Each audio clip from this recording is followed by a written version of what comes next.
So we've got a really relevant classic interview this week, my interview from 2014 with Joe Messina. Last week we had a story for you about how American Muslims are more tolerant of, and I know that that's not always the right word to use, but I'll use it here, tolerant of homosexuality than white evangelical Christians in the U.S. And we sort of talked about, is it possible that being persecuted makes you more empathetic to the persecution of other groups? And we jokingly said, if that were true, you'd think Christians would be really empathetic and tolerant right now because they believe that they are actively persecuted in the U.S., even though the evidence doesn't really bear that out. That is exactly what my interview with Joe Messina was about in 2014. It is a very compelling interview. He believes that Christians are suffering from persecution. So that will be our classic interview for this week. It's a doozy. If you are sort of new to the show over the last year or two, you've probably never seen this one. I enjoyed it when it happened, and I think I'm going to enjoy watching it again with you. Let's take a look at it now. I'm joined today by LA-based talk show host Joe Messina. Joe, you've never been on the show before, and it's great to have you on. Always good to talk to new people. You know, I wanted to start off this interview by kind of summarizing this op-ed that your publicist sent to me, but I don't think I can do it justice because I don't know that I fully understand it, to be completely honest with you. I know that it was related to when you said something about Christians and then atheists on Twitter went crazy. So can you kind of sum up this op-ed so we can talk about it? Well, which one would it be? Because I do a couple a week, and I don't know exactly which one. Yeah, this is the one where you talk about how you do these Faith Fridays on your radio show, and you talk to people and about various faiths, and that when you talk about a Christian being persecuted, Twitter lights up, atheists call in, and they're upset about something. Yeah, I get what I do every week. Like you said, I have a Faith Friday section, which is I keep politics out of it, and I strictly deal with faith. Okay. And all kinds of faith. I've had imams and pastors, rabbis, Buddhists, spiritualists. So, because I'm a firm believer that even though I'm rooted in my belief system, a lot of us try to talk about religion as we do with politics, but we don't really know what the other person believes. We hear bits and pieces, you know, in this 140 character world where we try to get our information. And it's not very deep. It doesn't give you a whole bunch anyway. And what is the belief system you're rooted in, just so everybody knows? I am a non-denominational Christian. Okay.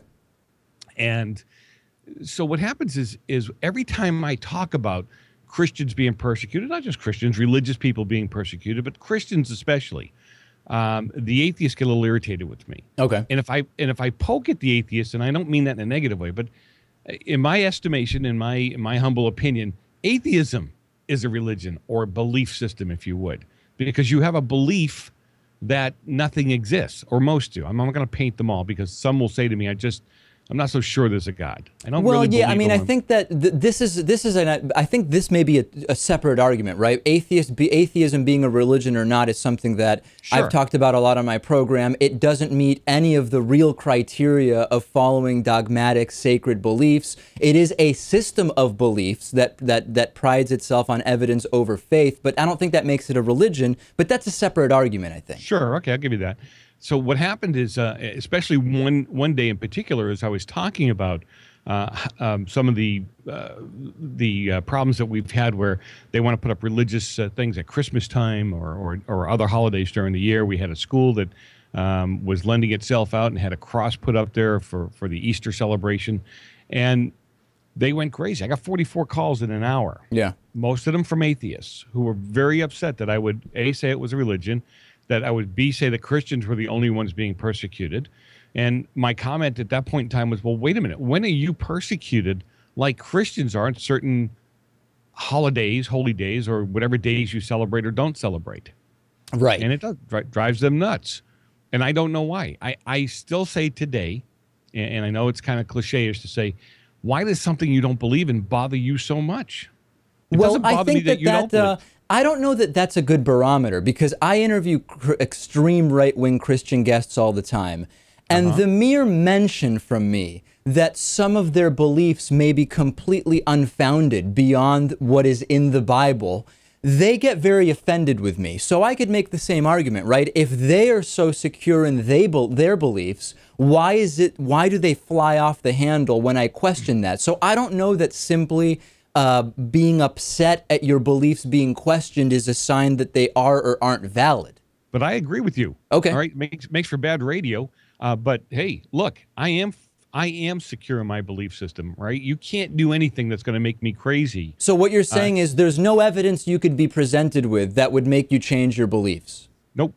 So that means that your beliefs are completely disconnected from reality, right? You're taking the Ken Ham point of view that he did in the Bill Nye debate, where Bill Nye was asked, what might change your beliefs? And Bill Nye said evidence. And Ken Ham was asked, what would change? But hold on a second, hold on. Go ahead. Ken Ham was asked, what would change your beliefs? And Ken Ham said, nothing. How is that a rational worldview if nothing would ever change it? When you say nothing will change, let's put it this way. Everybody has a belief system. Okay. Okay. Again, like you said, not religious, but everybody has a belief system. Definitely. I don't know you that well, but do you believe in evolution? I do believe in evolution. Okay. And I could say the same thing to you. You can't prove it. And even evolutionists say they can't prove it. And when you take it to the simplest level, because not you, but the generic you like to pound on Christians like me to say, you guys don't believe in science and you don't give any credence to science. Yes, we do. We don't believe science came along in and of itself. We believe that God put those things in order, and we just call it science today. The problem with that, though, Joe. Yeah, go ahead. All right, Joe. I want to know where, if this Big Bang theory that everybody talks about, I want to know where did the gases come from? If we had absolutely nothing, and all of a sudden two things came out of nothing and then got together, had an explosion, and sent this whole thing into this beautiful universe that we have. You're telling me that takes no faith to believe? Here's the thing, though, Joe. Here's the thing. I want to get back to this issue of the Christian oppression for a second, but just to address this for a second, when you have holes in science, science is a cumulative process that builds on the work of the previous scientists. The fact that not every question that can be imagined has a scientific answer today is not evidence of God or that sacred texts are accurate. And this is the problem, that there's been this pseudo-anti-intellectualism that is connected to literal religious beliefs in this country that opens the door to saying your lack of 100% certitude on an answer to my questions is evidence that my God exists exactly as I say my God exists. And that's just bogus. No, my comment would be that the fact that there is more than just one or two holes is proof that you don't have it all together in the scientific world. And for you to say that, okay, well, we can't explain where the gases come from, but we know it's real. And we can't explain an evolution where the transitional fossils might be that you can't find, but we know that's real. Okay, and then you have this time period, I can't remember what it's called, but you have a time period in evolution where all of a sudden, all these species pop up out of nowhere. Well, there's no evolution there.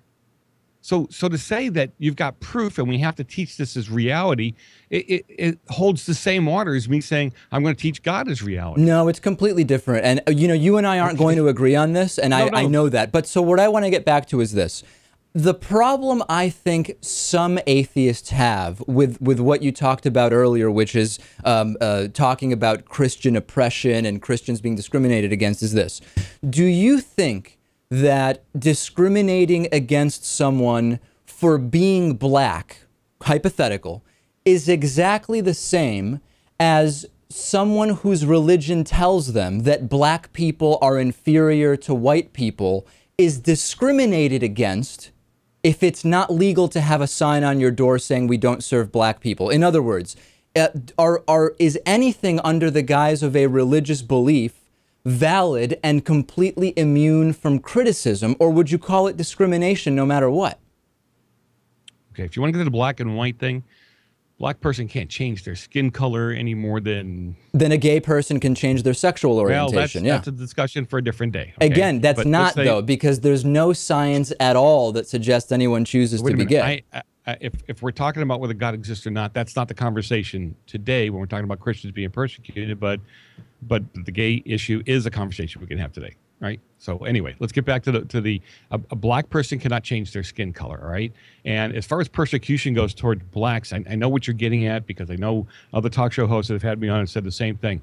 Look, unless you're a studier of the Bible, it's easy to throw out little catchphrases and things that Christians have said over the years. If you really think that I'm going to sit here and tell you that everything that comes out of a Christian's mouth is true and real and all of that. It's not. You would be crazy to say that. I'm glad you're not right, saying that. Right. All right. So we got Christians that blow up abortion clinics in the name of God. I don't know what God they're talking about. It's not my God. My God doesn't tell me to do that. Okay. Good. I got Christians out shooting abortion doctors in the name of God. My God doesn't tell me to do that. Okay. So we've got nut jobs, we'll say, in every realm. Okay. Could we agree on that? We could agree on that. In the U.S., we see that. Yeah, go ahead. Yeah. Right. So as far as I think the original question was, you're talking about, refusing to service to people and that kind of stuff. I think you can look at, we're in a country that gives you the freedom to serve or not serve, to do or not do. So if you come into my restaurant and I don't want to serve you, even though it's legal, I don't want to serve you because you come in with the, I don't know, let's get ridiculous for a minute, all right? It looks like you haven't washed your hair in 25 years or something like that. Yep. I don't want you in my restaurant. I don't have a right to do that? Well, there are certain protected classes of people, right? So there are certain reasons, and so the same way we have employment non-discrimination. So we could certainly pick ones that are protected and that aren't protected. But I think, I don't want to misstate your position, Joe. What you're getting at is, if it's based on a characteristic that someone has chosen rather than something they were born with, you're okay with discriminating in that sense. If it's based on something someone has chosen. You've said if you're born black, so that one you think is not an okay one. But if it's something someone has chosen. What if you're born with the, you've got one arm shorter than the other? Some people get all wigged out about physical things that people are born and not born with. You know what? You can't change that. There's nothing you can do about that. And everybody deserves a right, the handicapped, ADA. Yeah, right. The ADA. That's great. That's fine. I'm all for that. Everybody should have the opportunity to be able to go to restaurants and go to stores and be able to move around. I agree with you, but what about the characteristics that are changeable? It sounds like you're more okay with saying, I don't want to serve someone who falls under that umbrella. Yeah, I should have a right not to serve. Yeah, if somebody comes in the store with a shirt that says, blank you and the horse you rode in on. Right. You know what? So then the obvious question, Joe, becomes, what is more arbitrary, self-professed, optional, and not something you're born with than religion? Oh, well, religion obviously is a choice you make, right? So if you walk in the door and I'm in your restaurant and I decide to bow my head and pray over my food, and a guy walks up and says, we'll have no praying in here. Mm-hmm. The difference between me and some other people's, I'm not going to go sue him. I'm going to leave the food on the table. I'm going to leave, and I'm going to let my Christian friends in that area know this guy doesn't allow prayer in his restaurant. That's you personally, though, right? But religion is a protected class in this country. It is not a protected class. If it was a protected class, you wouldn't see all the lawsuits and other things going on in this country. Like, but those are for imposing religious beliefs on others. It's bad. See, this is exactly where we get into it. Intolerance of discrimination is not discrimination, and I think that's the crux of it, Joe. Intolerance of discrimination is not discrimination. Okay. All right. I mean, look, when you sit there and you tell me, I was listening to one of your shows where you were talking, I can't remember was it the Arkansas Supreme Court Justice? Could be. Alabama, I think. I'm sorry, Alabama. Wouldn't take the Ten Commandments off I think it was the front lawn. It wasn't even inside. Yeah. With a bunch of hypocrites at the Supreme Court who also had the Ten Commandments up on the wall. So he can't have them on the front lawn, but the Supreme Court can have them on the wall. That's okay. All right. Well, listen, that's another story. That's another story. It's been a real pleasure having you on, Joe. We did go 3 minutes over because it is such an interesting conversation. Hey, it's not your fault. I'm running the show here. I would love to have you back anytime, even if we don't agree. We've been talking to Joe Messina, LA-based talk show host. Check out his show. He has a politically incorrect area going on in his studio, so I'm sure our audience will love it. Thanks, Joe. Thank you.